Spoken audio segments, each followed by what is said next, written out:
दोस्तों पिछली क्लासों में हम इस टॉपिक से संबंधित कई महत्वपूर्ण पॉइंट्स को हेडिंग वाइज संपूर्ण जानकारी के साथ डिस्कस कर चुके हैं। हम इस टॉपिक को इन सभी पॉइंट्स के अंतर्गत पढ़ेंगे ताकि आप इस टॉपिक से अगर एग्जाम में कोई भी क्वेश्चन पूछा जाए तो एक भी क्वेश्चन को आप छोड़कर न आए। दोस्तों आज की क्लास में हम हिंदी की बोलियों का क्षेत्र, हिंदी की उपभाषाएं व उनमें शामिल बोलियां, उपभाषाएं जैसे कि पश्चिमी हिंदी, राजस्थानी हिंदी, पूर्वी हिंदी, बिहारी हिंदी, पहाड़ी हिंदी और इनके अंतर्गत आने वाली बोलियां और बोलियों से संबंधित अन्य महत्वपूर्ण प्रश्न को हम सभी जानकारी के साथ पढ़ेंगे ताकि आप इससे संबंधित एग्जाम में एक भी क्वेश्चन गलत न कर सकें। दोस्तों जो आपको थ्योरी में पढ़ाऊंगा उससे संबंधित एग्जाम में क्वेश्चन आए हुए हैं वो भी मैंने लिए हैं ताकि आप थ्योरी से एक एक पॉइंट्स को अच्छे से समझ सके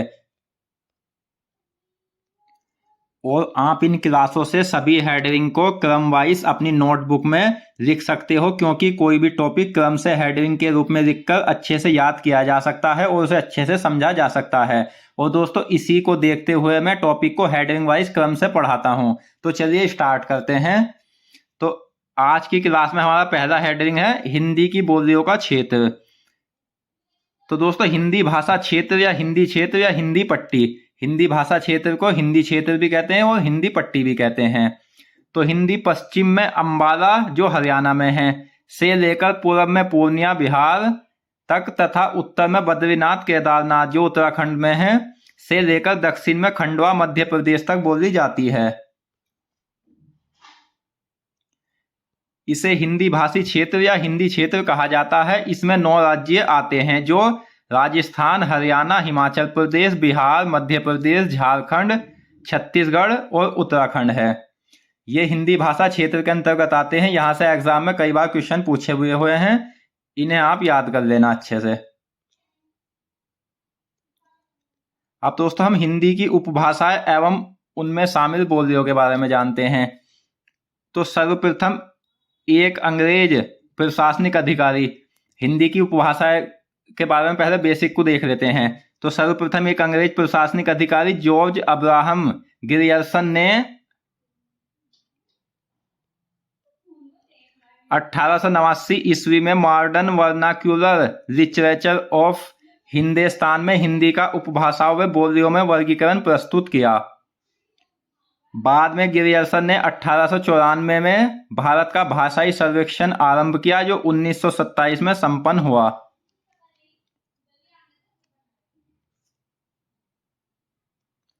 ग्रियर्सन के द्वारा संपादित ग्रंथ का नाम है ए लिंग्विस्टिक सर्वे ऑफ इंडिया। यह आपको याद रखना है, यह पूछा जा सकता है कि ए लिंग्विस्टिक सर्वे ऑफ इंडिया के लेखक कौन है। तो इसका आंसर होगा ग्रियर्सन। इस ग्रंथ में उन्होंने हिंदी क्षेत्र की बोलियों को 5 उपभाषाओं में बांटा है। यह इसलिए और भी ज्यादा इंपॉर्टेंट है। इसके बाद 1926 ईस्वी में सुनीति कुमार चटर्जी ने बांग्ला भाषा का उद्भव और विकास में हिंदी की उपभाषाओं वे बोलियों में वर्गीकरण प्रस्तुत किया। दोस्तों आप इन सभी क्लासों को अच्छे से देख लेना और इस क्लास से तो आपको ज्यादातर एग्जाम में क्वेश्चन मिलेंगे और मैं इस बात को आपसे कहता हूं कि अगर आप इसे अच्छे से देख लेते हो तो इससे बाहर आपको एग्जाम में क्वेश्चन नहीं मिलेगा। सुनीति कुमार चटर्जी पहाड़ी भाषाओं को भाषाओं में नहीं गिनते और धीरेन्द्र वर्मा हिंदी भाषा का इतिहास 1933 ईस्वी का वर्गीकरण मुख्यतः सुनीति कुमार चटर्जी के वर्गीकरण पर है।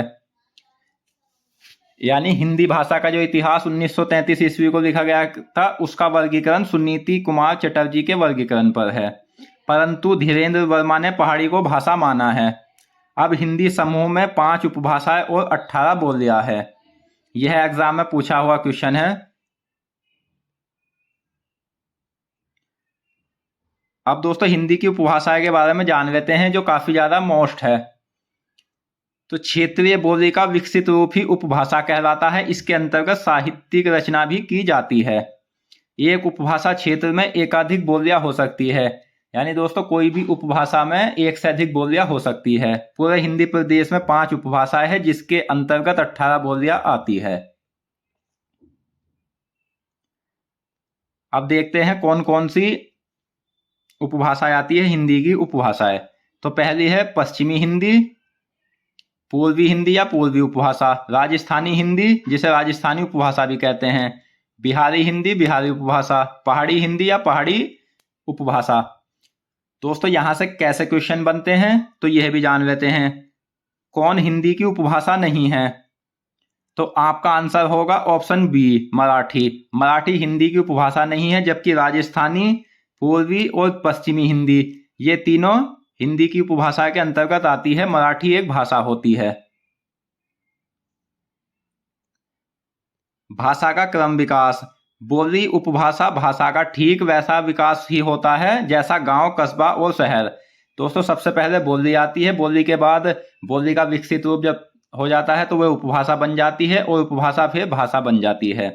बोली का कोई लिखित रूप अथवा साहित्य नहीं होता है, भाषा का अल्प विकसित रूप ही बोली कहलाता है। यह भी आपको याद रखना है। आपने यह देखा होगा किसी भी स्टेट में अगर कोई न्यूज़पेपर भी आता है तो एक न्यूज़पेपर जो उस स्टेट की भाषा है उसमें जरूर आएगा, बाकी ऐसा कुछ नहीं है कि जहां जोन सी बोली बोली जाती है वो उस बोली में आता है। तो इसलिए बोली का कोई लिखित रूप नहीं माना जाता। अब दोस्तों हम पहली देखते हैं, पहली उपभाषा पश्चिमी हिंदी या पश्चिमी उपभाषा। इससे भी काफी ज्यादा क्वेश्चन बनते हैं, आप इसे अच्छे से समझ लेना।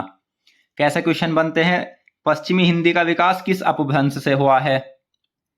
यह भी कई बार पूछा हुआ क्वेश्चन है। तो आंसर है ऑप्शन ए, शौरसेनी अपभ्रंश। दोस्तों पश्चिमी हिंदी का विकास शौरसेनी अपभ्रंश से हुआ है। पश्चिमी हिंदी के अंतर्गत 5 बोलियां आती है, जो कौन कौन सी है? ब्रजभाषा, बुंदेली, कन्नौजी, खड़ी बोली जिसे कोलवी भी कहा जाता है, बांग्लो जिसे हरियाणवी भी कहा जाता है, वह आती है।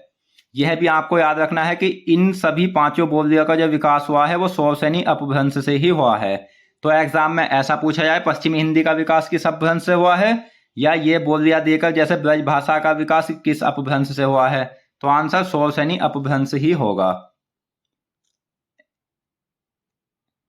पश्चिमी हिंदी के अंतर्गत आने वाली बोली कौन कौन सी है? तो ब्रजभाषा, बुंदेली, कन्नौजी, खड़ी बोली और बांग्लो, यह पश्चिमी हिंदी के अंतर्गत आने वाली बोली है जो आपको याद रखनी है। और यहां से कैसे क्वेश्चन बनता है यह भी मैं आपको दिखा देता हूं। पश्चिमी हिंदी के अंतर्गत कौन सी बोली आती है? तो दोस्तों पश्चिमी हिंदी के अंतर्गत ब्रजभाषा, बुंदेली, कन्नौजी, खड़ी बोली और बांग्लो आती है। बघेली, मगही, मेवाती पश्चिमी हिंदी के अंतर्गत नहीं आती है। तो आपका आंसर ऑप्शन सी। नेक्स्ट, पश्चिमी हिंदी का संबंध किस अपभ्रंश से माना जाता है? यूपीएसआई 2021 का पूछा हुआ क्वेश्चन है। तो आंसर है ऑप्शन ए, शौरसेनी अपभ्रंश।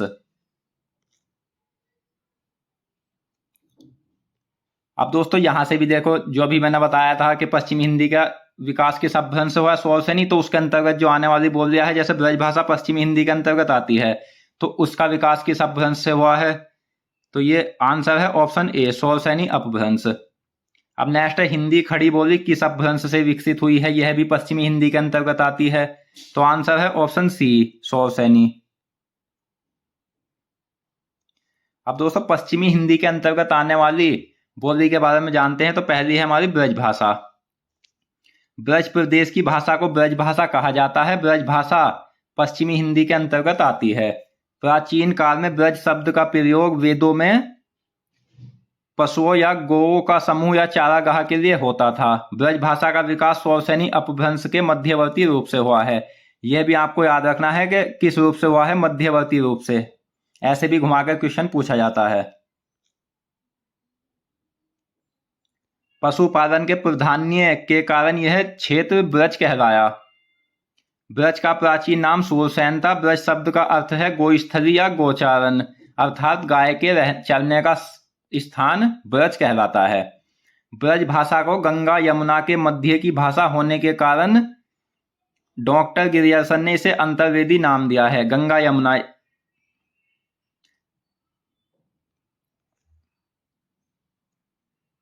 ब्रज भाषा के अन्य नाम। तो दोस्तों ब्रज भाषा के अन्य नाम क्या क्या है, यह भी एग्जाम में पूछा जाता है।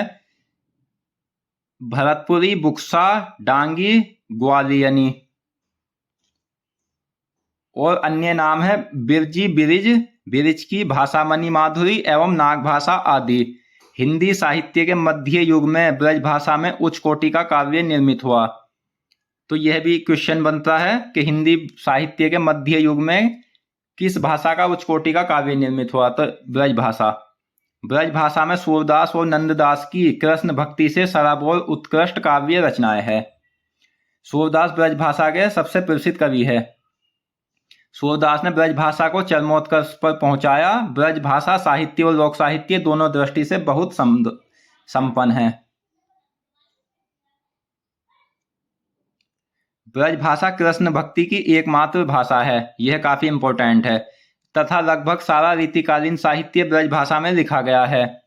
साहित्यिक दृष्टि से ब्रज भाषा दिल्ली भाषा की सर्वाधिक महत्वपूर्ण बोली है। सर्वाधिक महत्व के कारण ब्रज भाषा को ब्रज बोली नहीं ब्रज भाषा कहा जाता है, यह भी आपको याद रखना है। दोस्तों, जो मैं आपको यह पढ़ा रहा हूं, इस टॉपिक को कंप्लीट करने के बाद आप इस टॉपिक से आए हुए किसी भी एग्जाम में क्वेश्चन तथा प्रीवियस ईयर क्वेश्चन या कोई भी प्रैक्टिस सेट उठा लेना, उसमें आपको इससे बाहर एक भी क्वेश्चन नहीं मिलेगा, तथा आने वाले एग्जाम में भी आपको सभी क्वेश्चन मेरी वीडियो से ही मिल जाएंगे, इससे बाहर नहीं जाएंगे। तुलसीदास जी ने भी अपनी कुछ रचनाएं ब्रज भाषा में की है, जैसे कवितावली, विनय पत्रिका, गीतावली आदि ये ब्रज भाषा में है, जबकि तुलसीदास जो प्रसिद्ध कवि है वो अवधी भाषा के हैं। लेकिन दोस्तों, अगर एग्जाम में क्वेश्चन आता है कि तुलसीदास किस भाषा के कवि है और वहां आपको दो ऑप्शन मिलते हैं, ब्रज भाषा और अवधी, तो यह दोनों ऑप्शन सही होंगे, और ऑप्शन एक आता है अवधी, तो अवधी सही होगा। तुलसीकृत कवितावली, विनय पत्रिका व गीतावली की भाषा क्या है? यह क्वेश्चन बना हुआ है एग्जाम में कई बार, तो आंसर है आपका ऑप्शन बी, ब्रज भाषा। ब्रज भाषा देश के बाहर ताजुबेकिस्तान में बोली जाती है, जिसे ताजुबेक की ब्रज भाषा कहा जाता है। मध्यकाल में अखिल भारतीय विस्तार ब्रज भाषा ने पाया। बंगाल में ब्रज भाषा ब्रजबुली तथा असम में ब्रज भाषा को ब्रजावली कहा जाता है। ब्रज भाषा के भक्तिकालीन रचनाकार सूरदास और नंददास है, यह भी आपको याद रखना है।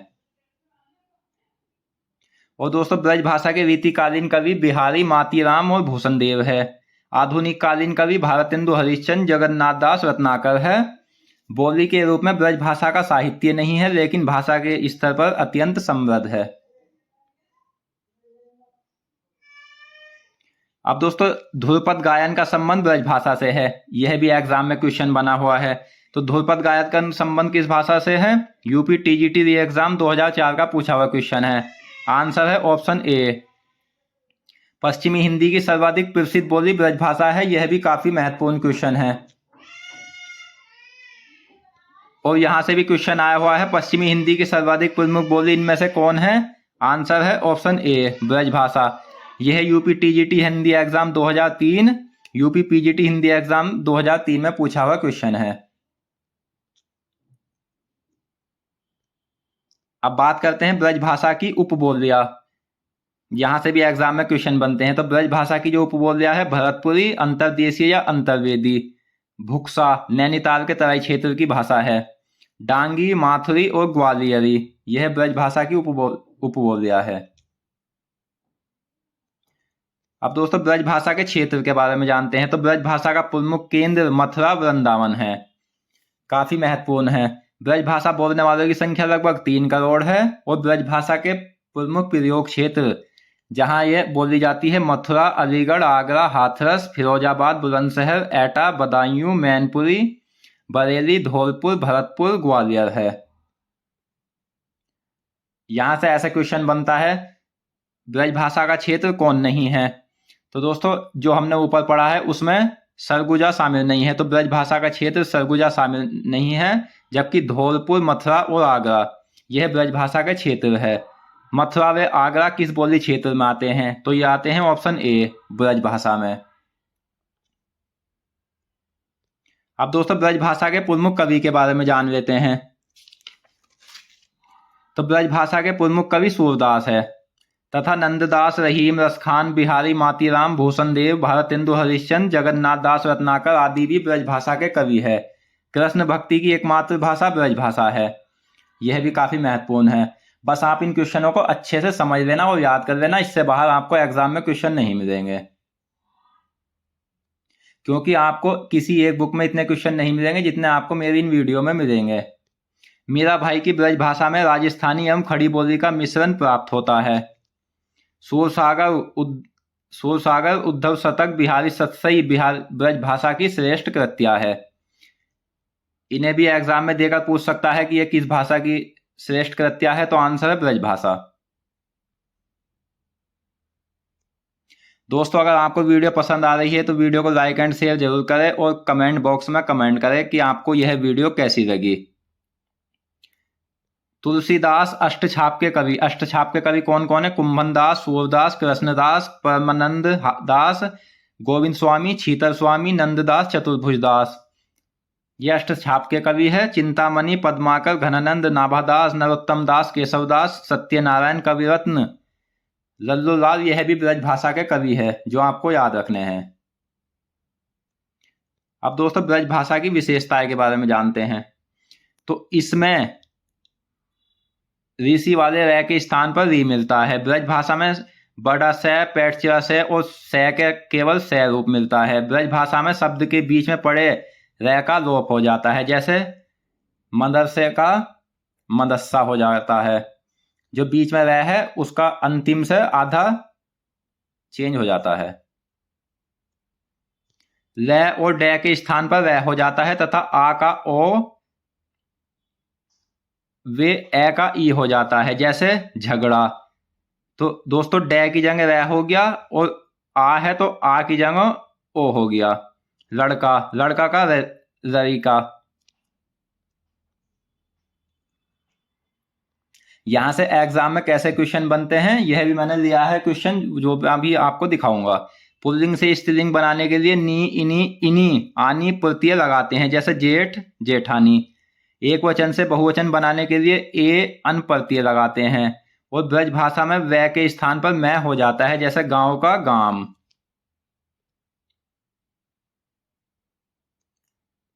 नह, मह, रह, लह कुछ ऐसे शब्दों में मिलते हैं, जैसे नहात, लीन है, महाक आदि।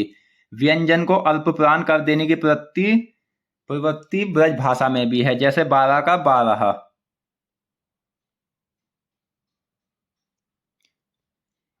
अब नेक्स्ट, ब्रज भाषा में ए ओ को ए और ओ को ओ करके बोला जाता है, जैसे उधो, मेरो, तेरो, आयो।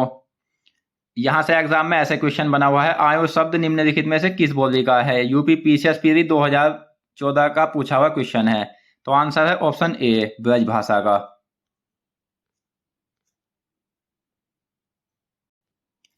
दोस्तों, आज की इस क्लास में हमने हिंदी की उपभाषा तथा